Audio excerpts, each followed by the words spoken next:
Hello, Joel. How you doing, Al? Good, very good.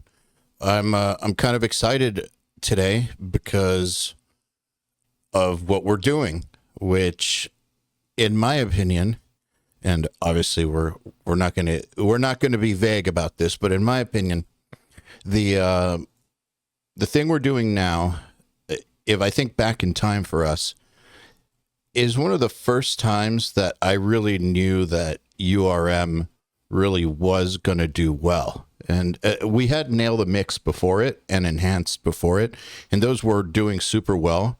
But for some reason, when we did this in 2017, for me, that was like the exclamation point on the end of the sentence, or was like the final thing for me to like seal the deal that URM was going to work. And what I'm talking about is we released a course called Speed Mixing back in 2017, the first Speed Mixing 1, and we didn't know how people were going to take to it. We didn't know if no one was going to buy it, or if they were going to buy it and hate it and buy it and not do it, because it's a kind of an intensive course.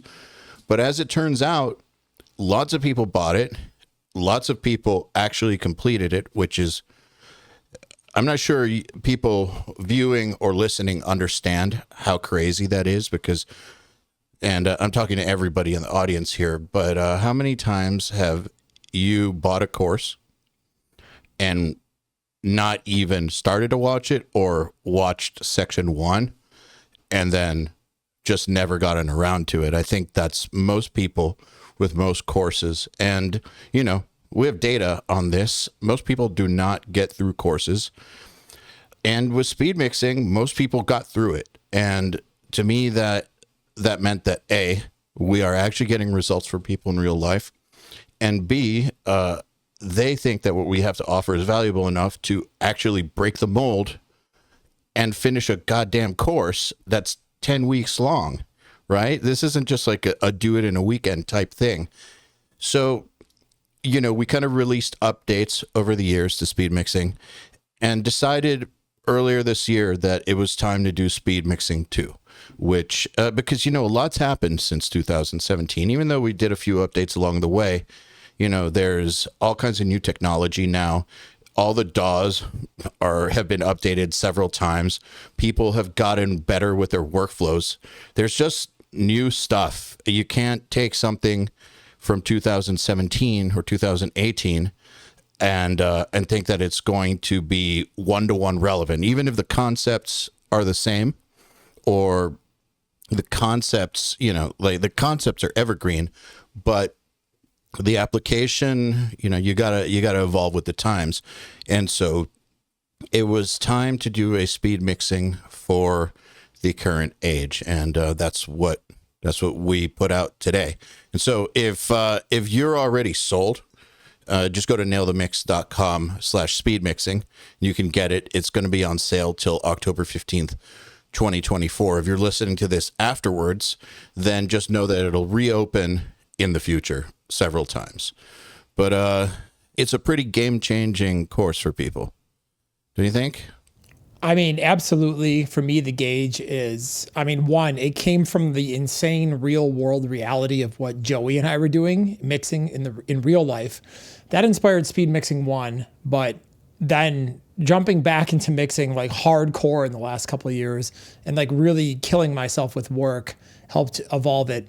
So not only is it something that I do every day and have done for many years, and like it's part of my life, which is very dear and close to me, but more importantly is teaching these concepts that are pretty, I think, pretty extreme for some people, I think, or I don't know if extreme is the right word, but pretty mind blowing. Like they're pretty, I could see how it's a little non-conventional, especially when we came out with some of this stuff. But seeing people do that, follow the regimen, go through it, push themselves to the limits and actually get massive results. And a lot of people, I've even seen testimonials where people have turned this into careers, and like this was the catalyst for that. So seeing that level of and that a quantity of people go through and do these things, which again started off as me, Joey, and my assistant Joe, just trying to figure out how the hell we're going to keep up with the ridiculous demand that Joey had for mixing and just like survive, not turn a bunch of clients down.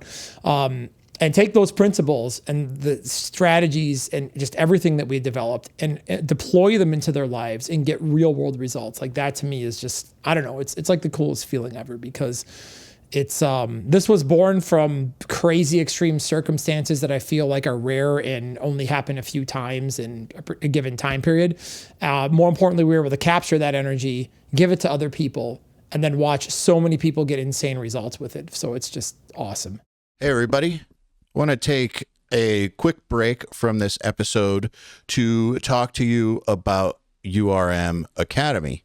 So if you're new here, URM Academy is the best online school for metal and rock producers and musicians. When you join, you get a whole access to a range of content. There's Nail the Mix, which I'm guessing most of you know, and that's where we bring on a different artist and a different mixer every month to walk through a mix and give you the raw multi-tracks. And we've had on mixers like Will Putney, Jens Bogren, Tom Lord Alge, with artists like Bring Me the Horizon, Meshuggah, Periphery, Opeth, even Nickelback, and tons more. If it's under the heavy music umbrella, as I like to call it, we cover it. You also get our Mix Lab tutorials, which are little bite-size tutorials about very specific topics. We have over 100 of those now. So like if you don't have the time for a Nail the Mix session or an entire course, you just want to find one tidbit of info to help solve a problem, that's what Mix Labs are for. We also have exclusive members only Facebook and Discord groups where you can make friends with and talk to thousands of people from all over the world who do the exact same thing as you. And what's super awesome about our community is that it's troll free. We kick trolls out. It's like an oasis online. And also our instructors are part of the community and they interact with everybody. So, you can not only make friends, but you can, socialize and learn from the best. Also, we have URM Enhanced, which is our more advanced membership tier. The main focus of that is our Fast Track library, which are some very, very, very detailed courses on everything from editing drums to post-production effects, automation, creating impulse responses, working with low-tuned guitars, and more. We have over 70 of these. It's actually insane how deep and comprehensive the Fast Tracks are. And when you join Nail the Mix or URM Enhanced, you also get access to Riff Hard, our online school for metal guitarists, with hundreds of lessons from artists such as Animals as Leaders, Spiritbox, Arcspire, Jason Richardson, and many more. So go to urm.academy. Let's get back into this episode. Well, the thing is, I think a lot of people might not have the same mixing workload that you and Joey had at that period of time, but they have other things going on. Lots of people have a family and a job, and a spouse. Just as important. Yeah, and a life, and they still want to get better. And so what are you going to do with limited time? You can either progress at the rate that you're going to progress naturally and just never get great, or just take way longer than you need to because you just don't have that much time to spend on it, which is fine, by the way, no judgment. But if you have very limited time and you also want to get really good, you have to strategize how you're going to do that. So when we first came out with this, interestingly enough, I feel like there were a lot of skeptics about the idea of working faster, right? Like I remember a lot of people were saying that we're teaching people to cut corners and, or cheat their way into just like stealing people's templates or some weird stuff like that. And that's not at all what this is about. And that's kind of what I wanted to focus on this podcast. But there's several reasons for why you should learn how to work faster. And in my opinion, number one is, and this is especially true for those of you who are super busy, but it's really, really true for any human on earth, is your hearing only lasts X amount of time before you're out of the sweet spot. Like, even if you have 12 hours a day to devote to mixing, you still only have like 2 or 3 hours of peak hearing, no matter who you are. You know what scares me about that is because anybody who's ever mixed a song late at night and then gotten up and car tested the next morning and just sat back and gone, holy crap, I totally messed that up. I thought it was so sick last night. You don't realize that the hearing drop off is actually gradual over time. Because it's like going to a concert. It's like at first you're like, oh my God, you put your fingers in your ears. But then after like song 3, you forget that your ears are already threshold shifted and blown out. And then you get out of the concert and you're like, ears are ringing and everything sounds like it's underwater. And then you realize the hearing damage. Well, obviously you're not monitoring at insane levels. Even when you're monitoring at low levels, long exposure to sound is fatiguing and you start having loss. And again, like I said, anybody who's ever sat in a studio a long time and then taken a break or, woke up the next day and listened to their work realizes like, wow, where'd all that high end come back from? Or I can't believe I balanced like this. Like this is way off. Like my low end was out of whack. And it's crazy because you don't realize when it's happening, but it affects you whether you want it to or not. And there's no way you can get around it. It's a physical limitation of the human body. Yeah, and look, we all know those super, super high achievers who clock like 12-hour work days, but they're not mixing the whole time. And I think that that's kind of what's important. Like even the mixers, like those top level mixers, they'll spend part of the day on the phone. They'll spend part of the day like working on setting something up or thinking through problems, but they'll spend a very specific amount of time actual hardcore mixing. And what I mean by on the phone is handling business and stuff, like handling business and all the other parts that go into being a professional mixer. So when you hear about X person having the most insane work ethic you've ever seen and spending 12 hours a day at the studio, just know that in general, they're not spending 12 hours a day mixing. They will sometimes go over that 3 to 4 hour mark of mixing, and maybe they'll do an 8-hour day of mixing, but that's not sustainable for anybody. And to be honest, most people I know who mix for a living, they have this window, even if they have all the best habits, right? They take frequent breaks. They listen at a good volume. They let themselves recover. They use reference mixes properly, all this stuff. They will still admit openly or privately that after 3 hours, 4 hours, maybe 5, the best decisions of the day are behind them. And typically when you hear about those long sessions, they're more on the production end of things, when they're recording a band, right? Or to meet like a stupid deadline where it's like, you have 2 days to mix an entire album and you don't have a choice. You just stick through it and survive. And then take 2 days to sleep it off. Yeah.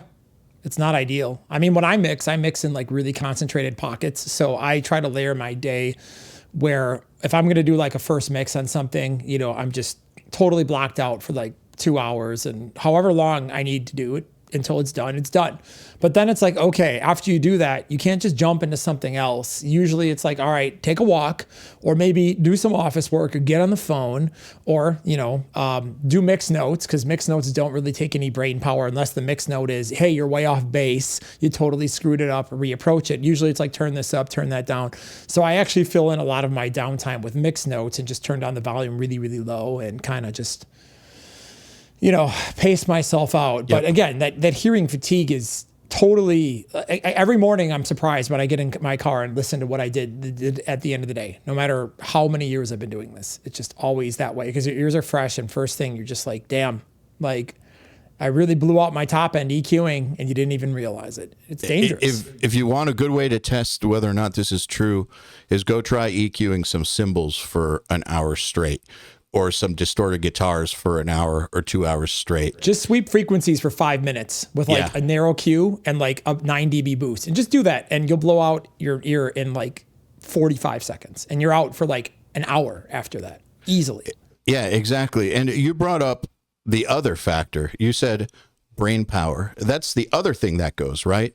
Because not only do we have a physical limitation when it comes to actually hearing, we have mental limitations for how much time we can spend in deep focus. You know, different. Some people call it flow state. Some people call it deep focus. Whatever you want to call it, whatever that moment or that span of time is where you are in the mode and everything around you disappears except for the thing you're working on.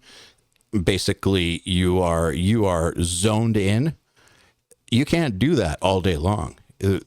Hence why people will do that for like 90 minutes, take a break, another 90 minutes, and then that's it. They'll go do emails, phone calls, take a walk, and then maybe do another session later. But that's not an infinite, you don't have an infinite energy store for that kind of work. And that kind of work is where you want to be in that mental state when you're doing that kind of work. You want your mixing to be coming, well, your mixing decisions to be coming from that zone of total focus, in my opinion.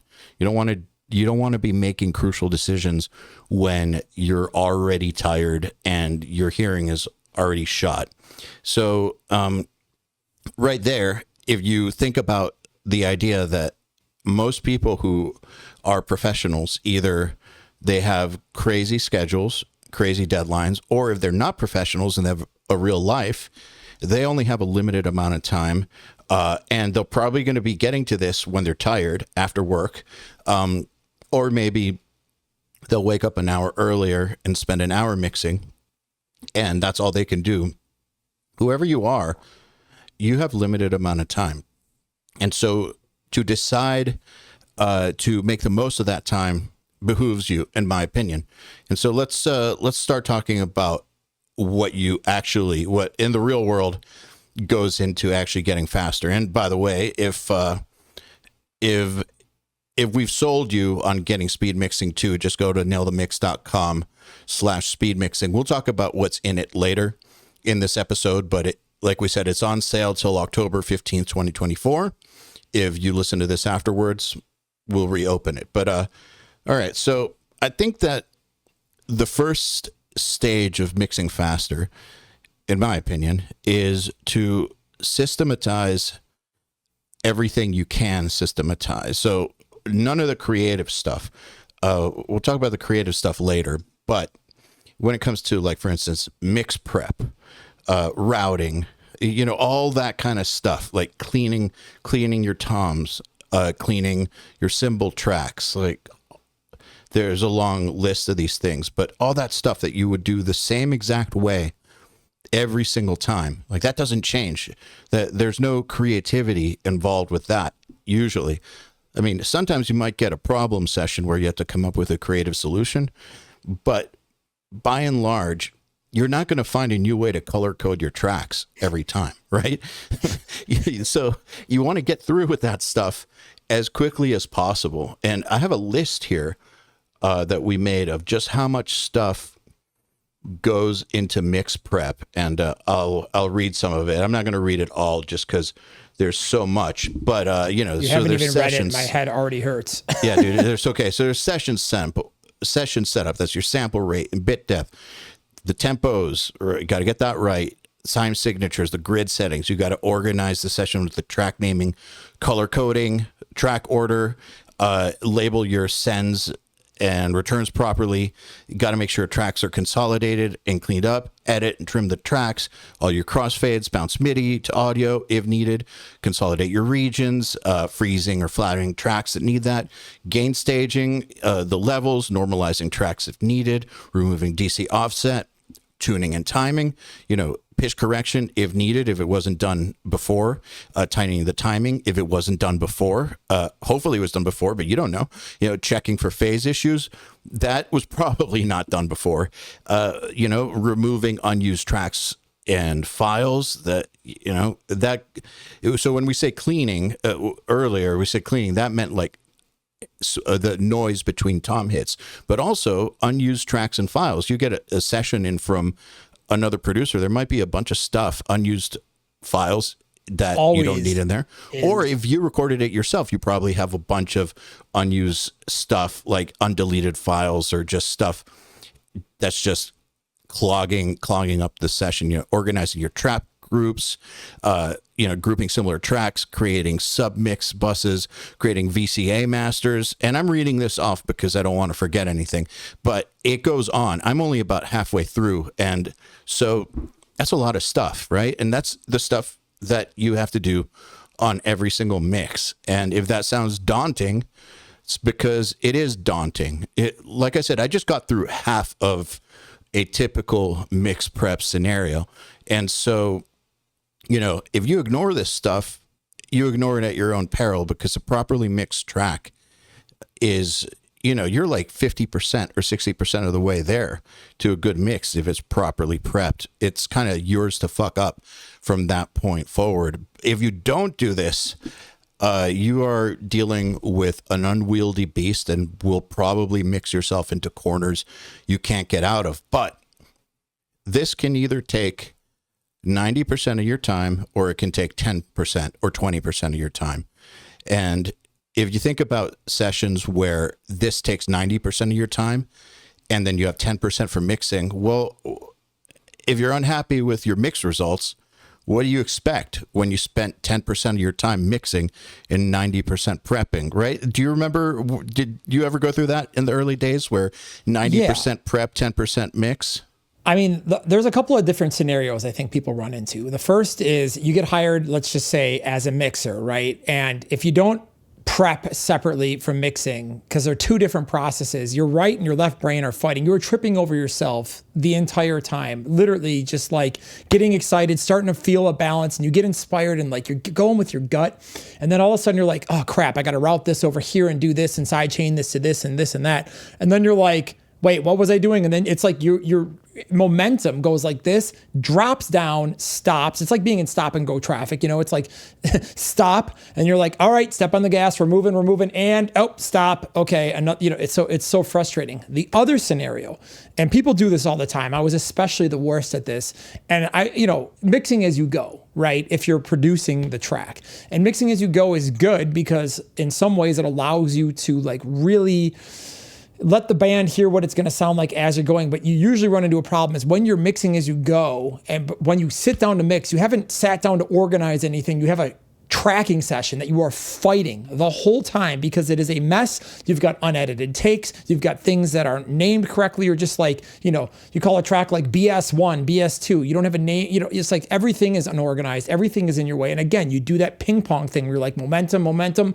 gone. And your momentum in mixing is like a fine piece of china. If it's super delicate, but what happens is once you break it, you are screwed.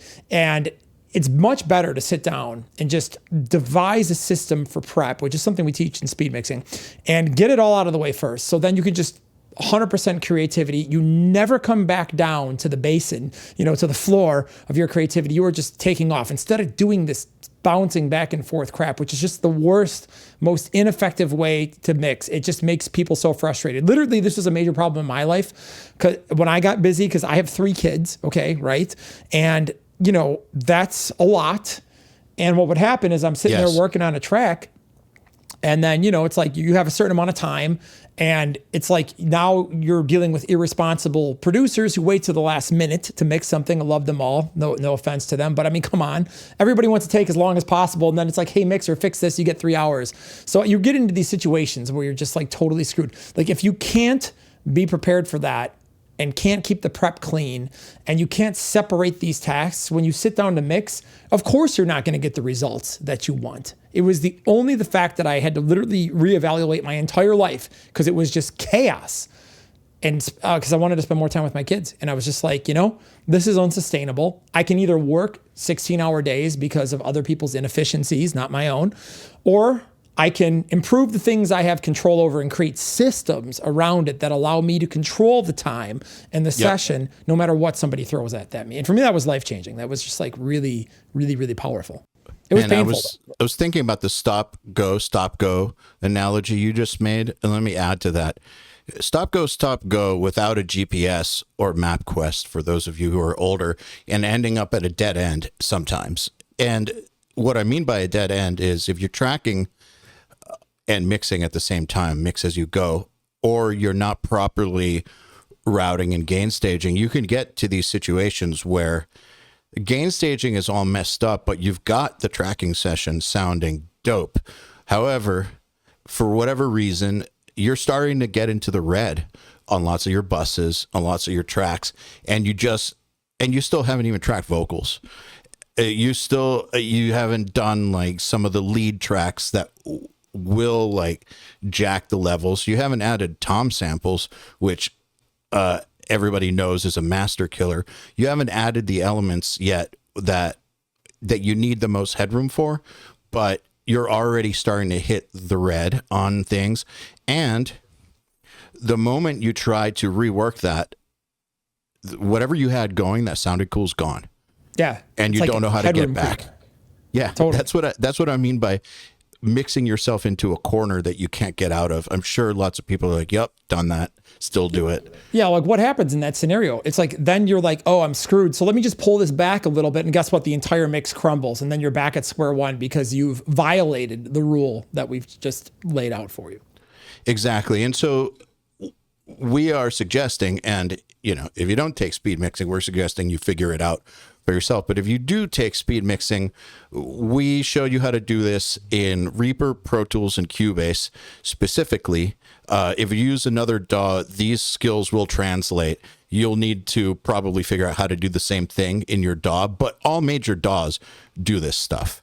And everything that we named on that list, plus more, we show you how to do and how to develop the fastest way possible of getting through this so that when you're prepping, you are literally doing it at lightning speed and still doing a good job of it so that you can get done with it, get it out of the way, move on with your life. So nailthemixing.com, nailthemix.com/speed mixing to get speed mixing too. So next thing is, okay, so your prep's done. You did a sick job and you still have 90% of your time to devote to actual mixing. And brain and ears. And brain. Yeah. Say you mastered your mix prep and now it's no longer taking up half your time or 90% of your time. You got it down to like 10 to 20%, which means you have a good 80 to 90% of your time, energy, hearing to devote to actual mixing.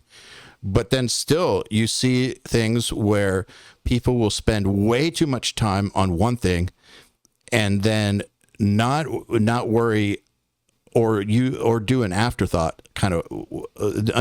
level of work on other elements, or worry too much about elements that are secondary and not get, like, for instance, not get like a good low end balance or low end relationship that works between the kick and the bass, but they'll have the sickest delay throws you've ever heard. Or they'll get really great balance, but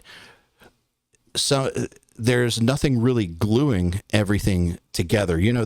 There's just over focus on certain things and not enough focus on other things. So I think the next order of operations, and this is genre specific, project specific. So this isn't something that is nailed down in stone. However, I think it's best to have like a few different paths you could take. Like if you're working on death metal, you know that there's a path that'll work 85% of the time. If you're working on pop, there's a path that'll work 85% of the time. Working on country, there's a path that'll work 85% of the time. And what I mean by that is, if you're working on death metal, you might do drums, then guitar, then bass, then vocals. If you're working on pop, you might do vocals, then drums, maybe. It just depends. Depends on the artist and the genre, but you need to have an actual order of operations. And that goes also for how you're processing things, or, balance, EQ, dynamics, distortion, effects, all that stuff. How do you figure that stuff out? Like what order you're going to work in? I mean, for me, I think about the target format and the types of clients that I have, right? So I mix a lot of stuff for radio and a lot of stuff that's mainstream. I do a lot of active rock. I do a lot of pop and, alt rock and things like that. I do some metal, just not as much as I used to over the years. So, metal is very guitar and drum focused. Whereas, if you're mixing like a pop song or a country song even, or a rock song, there's a very, very, very high disposition towards vocals, meaning that I can't tell you how many times I've mixed for radio and then gotten a call back from the PD, the program director, if you don't know what a PD is. And they're like, hey, can you send me a vocal up? Like I need more vocals. Like it's not getting through the radio compression. It's got to cut through it. These people care about this stuff. And it's like your radio pitcher, the person going around trying to get you placements on stations that your band is hired, is going to call you, and you're going to need that asset because again, that stuff matters. They take that feedback very seriously. So what happens is you learn to mix your vocals louder. For example, if you were mixing Christian rock, now that's a format I've had plenty of top 10s in. If you're mixing Christian rock, if you can even hear the band, I joke, the vocals aren't loud enough. Now, obviously, if we're doing active rock, they don't need to be that loud, but they definitely need to be loud. And it's just a format difference. So it's very important to understand the format you're mixing and what's important. So if I had to give like a blanket thing that would apply, of course, there's edge cases for everything, but I would say for me, I think I would place vocals number one, but you don't have vocals without music, right? So you got to really get the groove right. Okay. And by groove, that could be drums, bass, whatever's in the session. It's the movement of the song, the energy. If you're at a wedding, go watch people drunk dance and you'll know why the groove is important. And then what's the next thing they do when they drunk dance? They sing the Whitney Houston song or whatever out loud and they slaughter it, but they're having fun. They're dancing and they are singing. That is 99% of most people. So to me, that's like the top of the pyramid.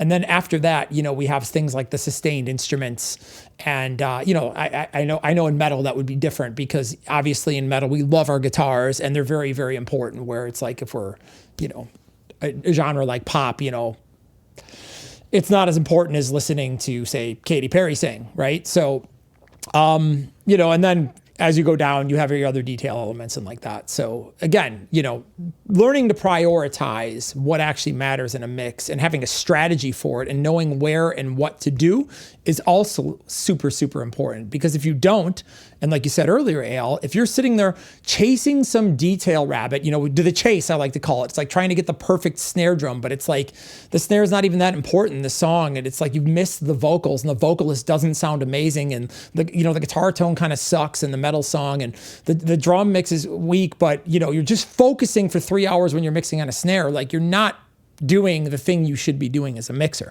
Unfortunately, that's how most people mix. They pick some little rabbit hole, they go down it with aggression and further, and then they don't look up and zoom out and just be like, what the hell am I even doing?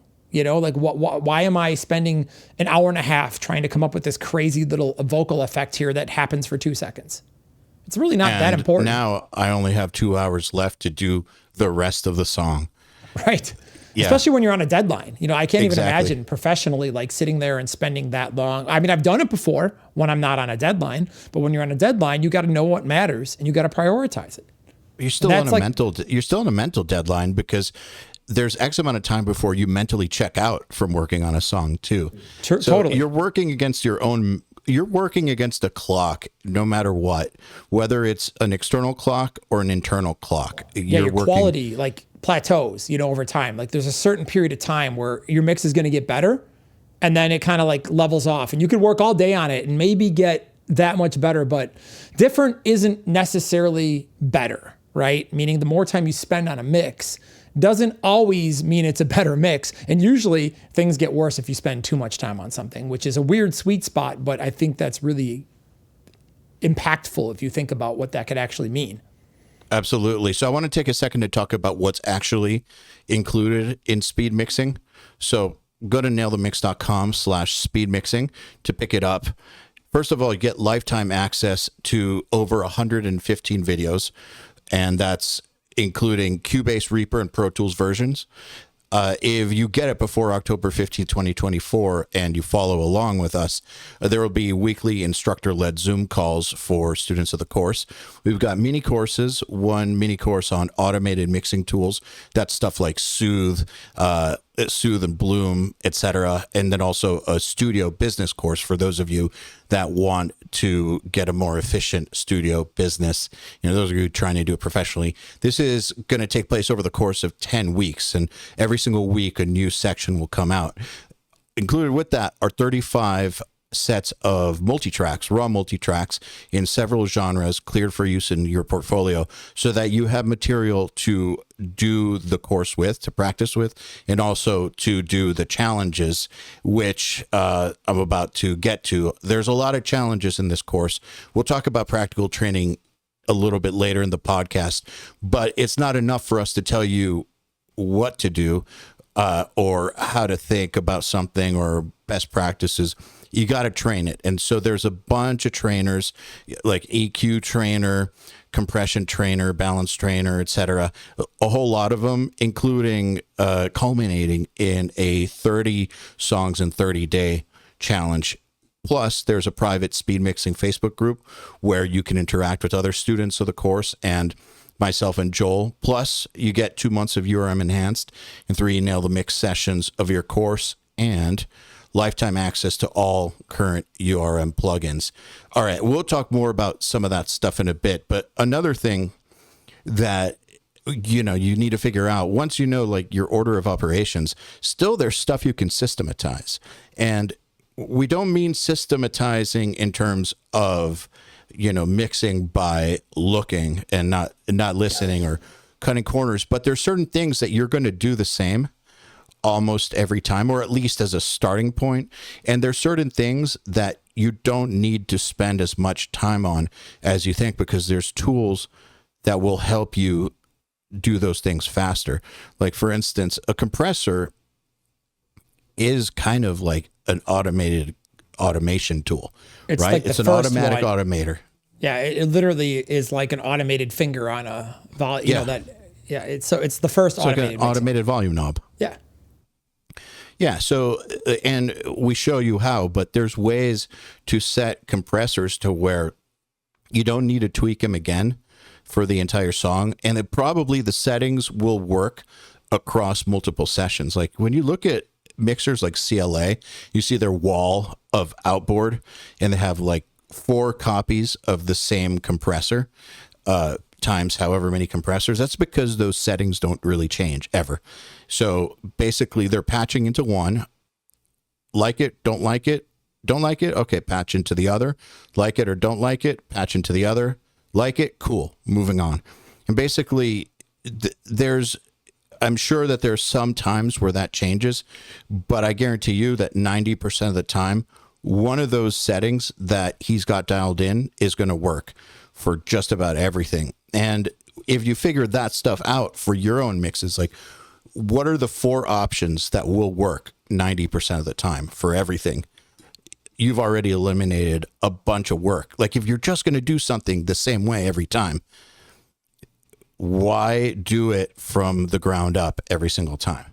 Right?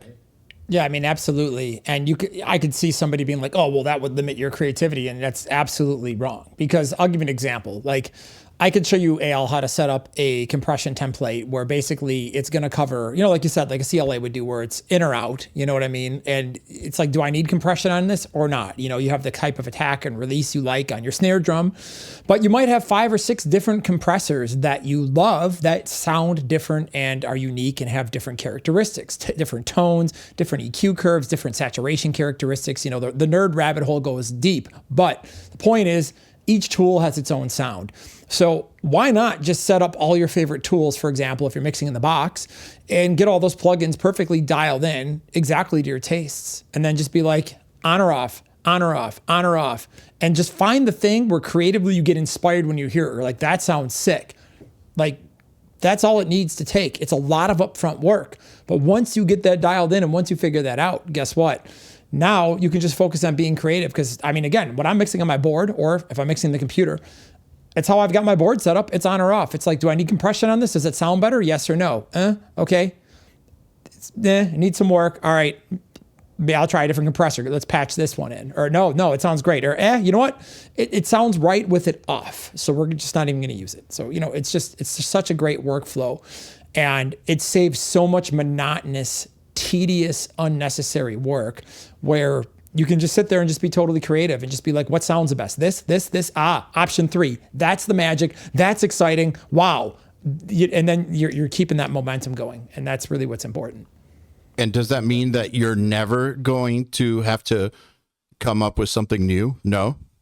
It just means that 80 to 90% of the time, there's certain things you'll do the same way every time. Like, for instance, everybody who mixes metal and reamps metal, produces metal, knows that there's a reason for why a block letter 5150 with a tube screamer on a Mesa cab with vintage 30s and an SM57 will win a shootout against almost anything most of the time. Will it win every time? Nope.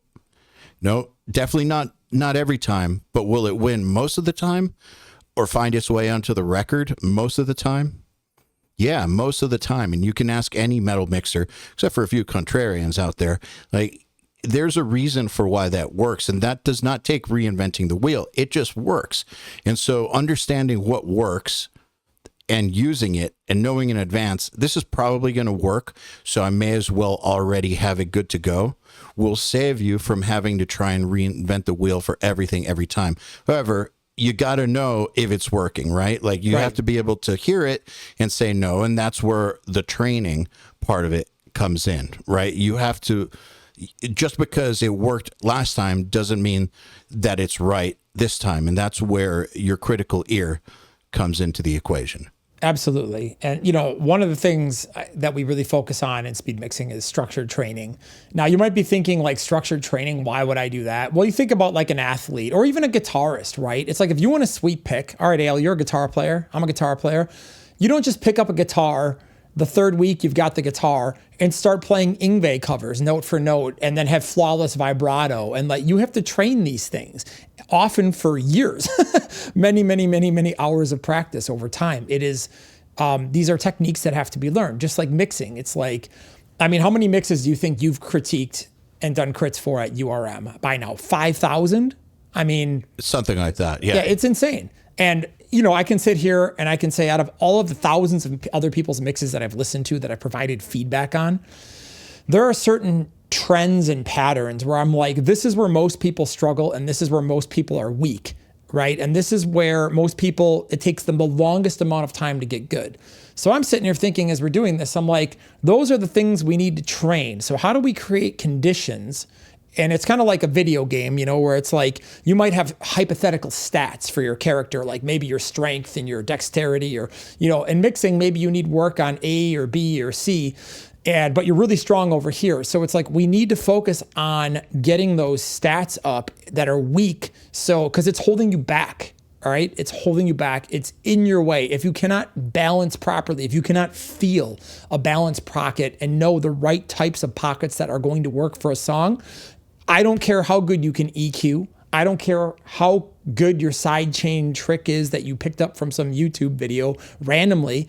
It doesn't matter. Your mix is going to suffer. And that is why we train these things, because structured training allows us to hyper-focus in context with real songs, not some abstract tutorial that has no relevance towards what we're doing, but it allows us to hyper-focus and really put pressure on ourselves and increase those skills. And those are the same skills, like in the real world, that I've used to meet insane deadlines. Like Joey and I did Attila's Guilty Pleasure in 2.5 days. The band had one note on it. Or we did the Holy Guile album in like 5 hours flat, dude. No exaggeration. Like 5 hours, including notes. And to be able to perform at that level under that kind of deadline and that kind of stress, you have to have that stuff trained. So I do EQ training. I do balance training. When I'm sitting there at night and I'm watching Netflix or whatever, and I'm waiting 10 minutes for my wife to get out of the thing and go to like the bathroom and clean up or whatever,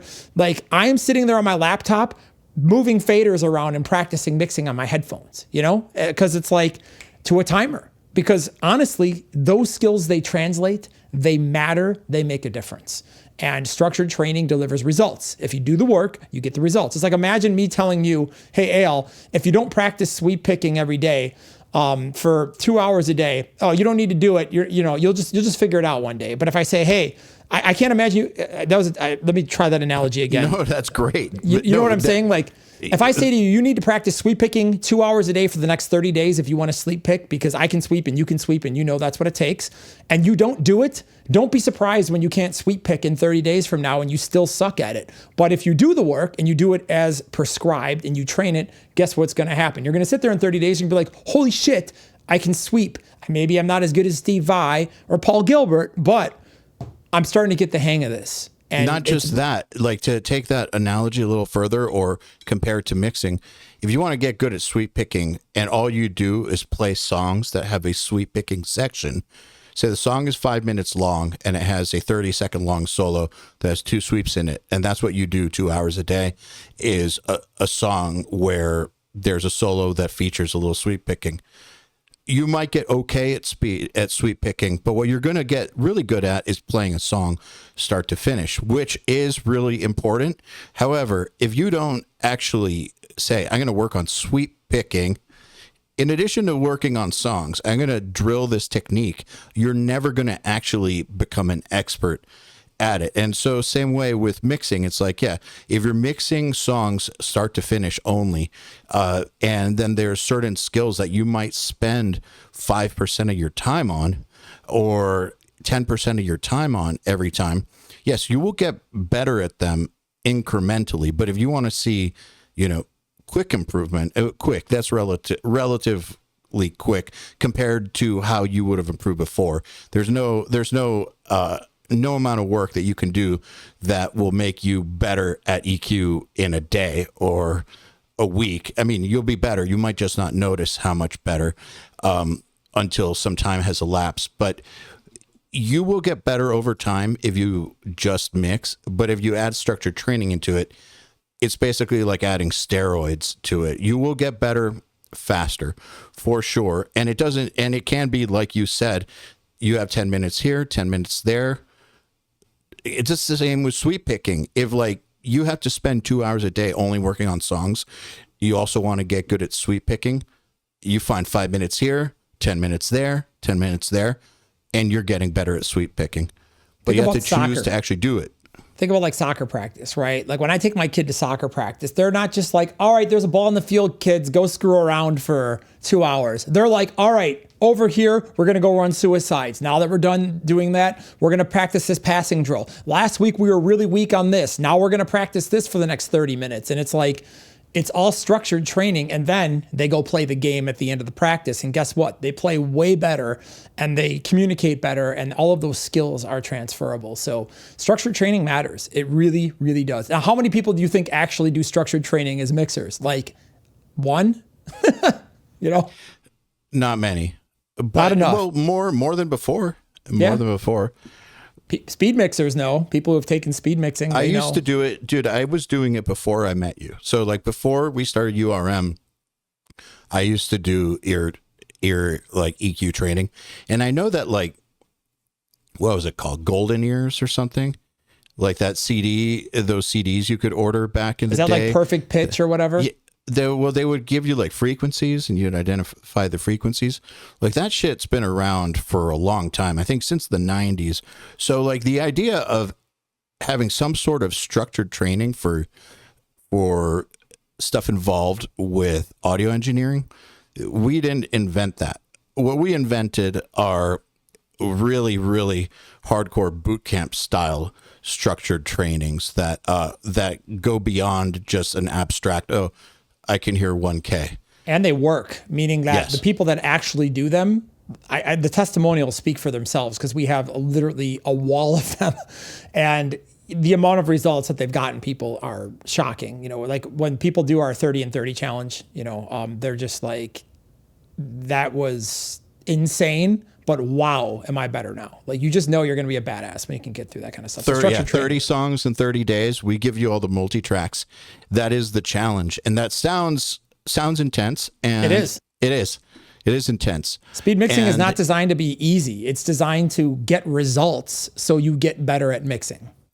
But if you've done everything up till that point, and there's one more section we're going to talk about that happens before the 30 and 30, but if you do everything in the course up until that point, like you've done 6 weeks of this training, and then you do the 30 and 30, you will have everything you need under your belt in order to be able to get through it. And, you know, in order to get through 30 and 30, you have to be a much more efficient mixer than you were before. I mean, some professionals could get through it, but that's a lot. No matter who you are, that's a lot. You will come out on the other side changed for sure. So let's talk about the last thing. One thing I want to say real quick. Okay. The real unexpected benefit of all of this structured training and these challenges is the confidence that it gives you. Because maybe you can relate to this if you're listening to this, because anybody who's ever mixed anything knows what this feels like. Maybe you sit down and you second guess your mix decisions that were totally fine. And then you get through it, you go on that chase we were talking about, and then you're just like, what am I even doing? Am I even any good at this? You know, you're always going to find a song that kicks your butt, no matter how long you've been mixing. This happens to me all the time. I've been doing this for 20 years plus. And I still have mixes where I open it up. I'm like, do I even know how to mix? You know, do I even know what I'm doing? Like, what is going on today? It happens. And you have that imposter syndrome and you feel like you're confused. And, you know, when you go through that stuff, it will boost your confidence and you will know that you can handle pretty much anything, that you're going to feel good. It helps you beat that imposter syndrome. And, you know, you're not going to doubt the decisions you make because you learn to just trust your instinct and be in tune with your gut feelings. And, you know, when you're mixing and just let it guide you, because you instinctively usually know what the best move is when you're mixing. It's usually our brain that gets in the way and says, well, that can't be right, blah, blah, blah, and screws you up. And you know exactly what I'm talking about. Like I said, we've all gone down this rabbit hole in a mix a million times in our lives. It's just something that happens. So when you get through this stuff, that's absolutely right. And I think that that's actually where a lot of people slow themselves down is they'll make a decision and then they'll keep on and it'll be fine. They'll be good. It's time to move on, but they won't let themselves move on. They'll just keep on fucking with it. And then that thing we were talking about earlier about your ears only having X amount of time to keep their ability to hear well, in your brain, your attention waning over time. You know, they get into these loops of it's not right, or is it right? Is it not right? Does it suck? Is it good? Different, suck is not good. Better, right? Different, not better. Or worse. Or worse. Like, they go into this loop of questioning themselves. As they're in that loop, basically the hourglass, you know, the sand is running out in that hourglass of how much time you have left, like good quality time where you can make good decisions. It's going while you're running on that hamster wheel. That time is running out for that day. And it's good to learn how to stop doing that. And so, yes, these challenges force you to stop doing that. And what's amazing is, man, I can't tell you how many times I've dialed a tone and gotten it right within like 5 minutes and just didn't believe it. Only to never beat it for like another 3 months. Yeah. And then 30 minutes later, I'm still trying and it's just getting worse. And I'm comparing it to like a Will Putney tone. I'm like, God damn it. But I had it in 5 minutes and I didn't trust myself. And these trainings teach you how to trust yourself. You were talking about problems that we've seen in people's mixes from, you know, critiquing 5,000 plus mixes over the past 10 years. Well, it's also talking to people. And I've noticed that the amount that people second guess themselves is counterproductive. It's incredible. It's amazing. Yeah. So the last thing that's in this course that we know is kind of, I don't want to say institutional, but such a powerful way to speed up your workflow is to use modern technology to your advantage. There are all kinds of modern plugins. They started to happen kind of like in the past 10 years. I remember TrackSpacer 2015-ish.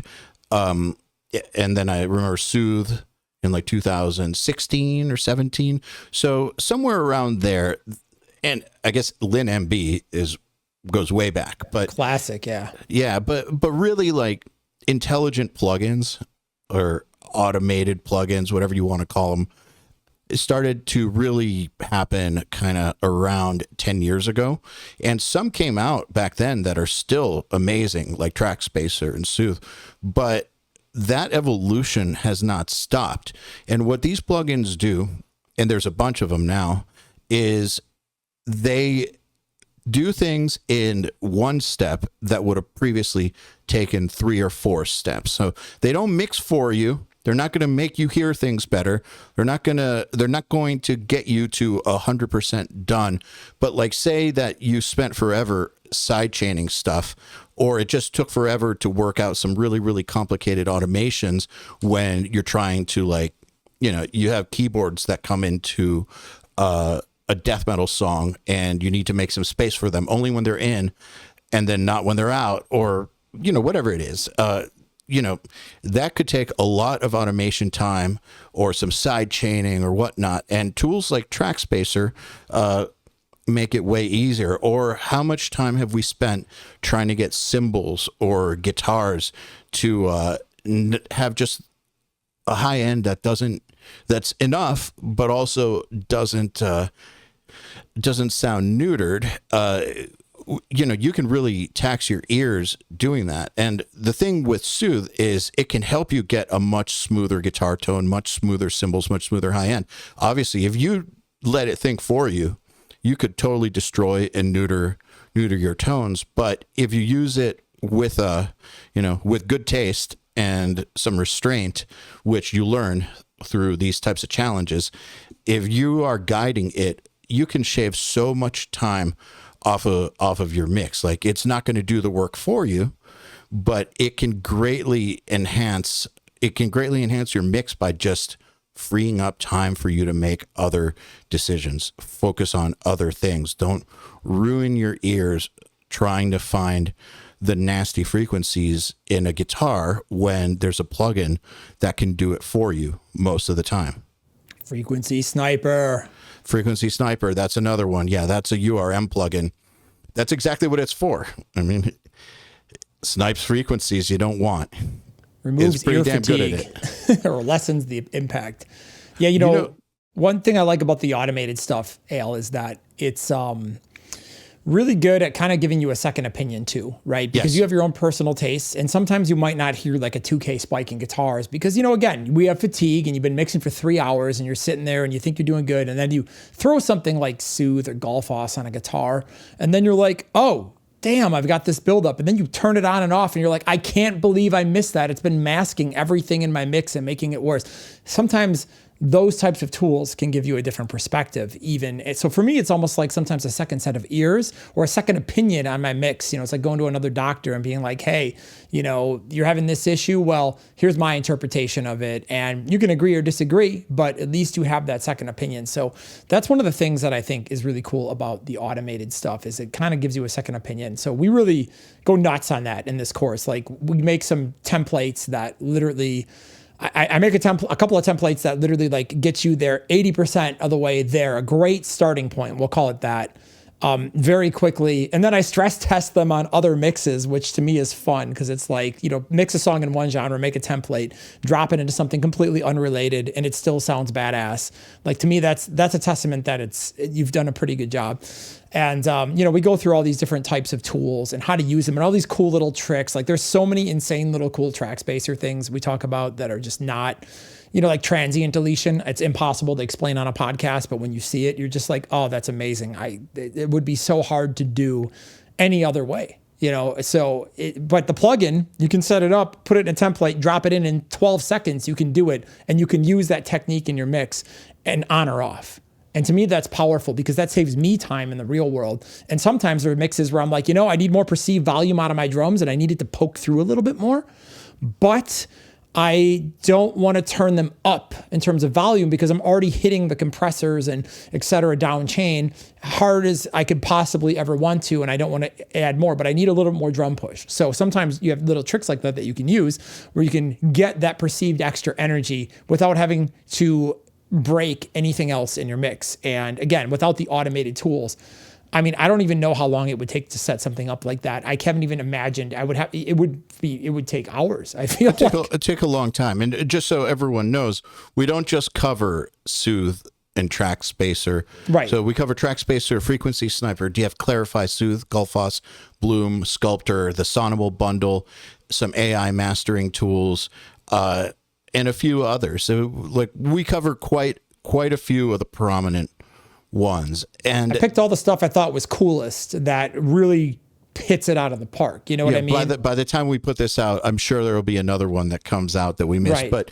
the point is though that these are great tools. And for people that are skeptical, if you've seen Nolly's Nail the Mix and you've seen how he uses an analyzer, like there's a lot of people who kind of look down on using an analyzer in mixing. But I think that Nolly's Nail the Mix is the best counter argument for how to use an analyzer properly, because he doesn't just blindly do what the analyzer tells him. He uses it as an analyzer to help him hear things that he might have missed, and then he makes decisions accordingly. So some of these tools like Soothe or Frequency Sniper, it's kind of like that, but on steroids, because it's not just analyzing, it's analyzing and then it's doing some work for you.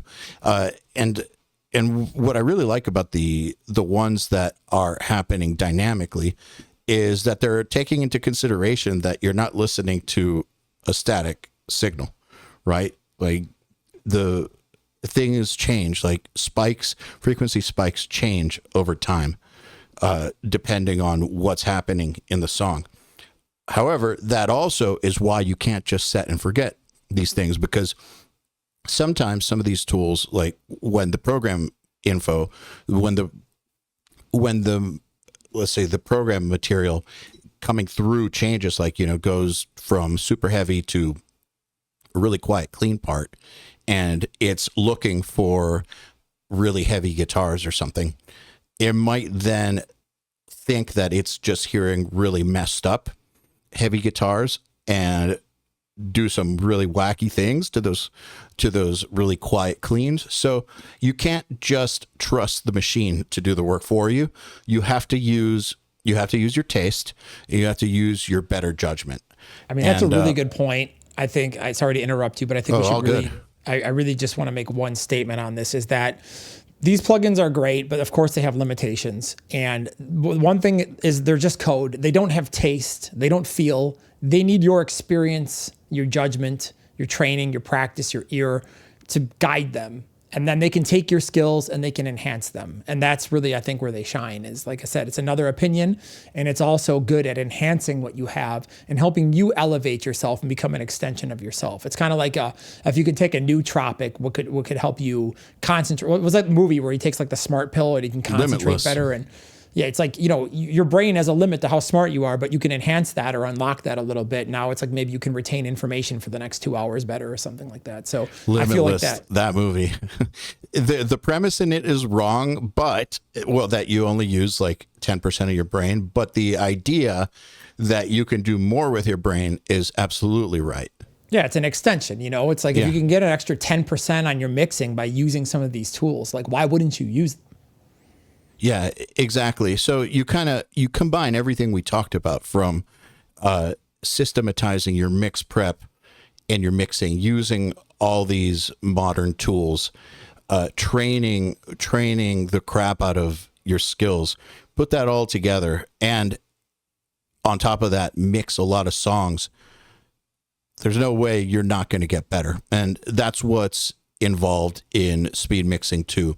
So if you want to get Speed Mixing 2, it's going to be on sale till October 15th, 2024. If you're listening to this afterwards and you want to get it, just know we're going to open it up again. You could still go to nailthemix.com/speedmixing, and there will be a sign up page to get notified of when we open it back up. So this podcast episode is still relevant to you, and by the time it comes back out, there will probably be some updates and new modules in it and stuff, because we make updates. But what's included is you get lifetime access to the 115 plus videos. We cover this in Cubase, Reaper, and Pro Tools. However, even if you use Logic or Studio One or Cakewalk or whatever, Mixcraft, actually I don't know if it.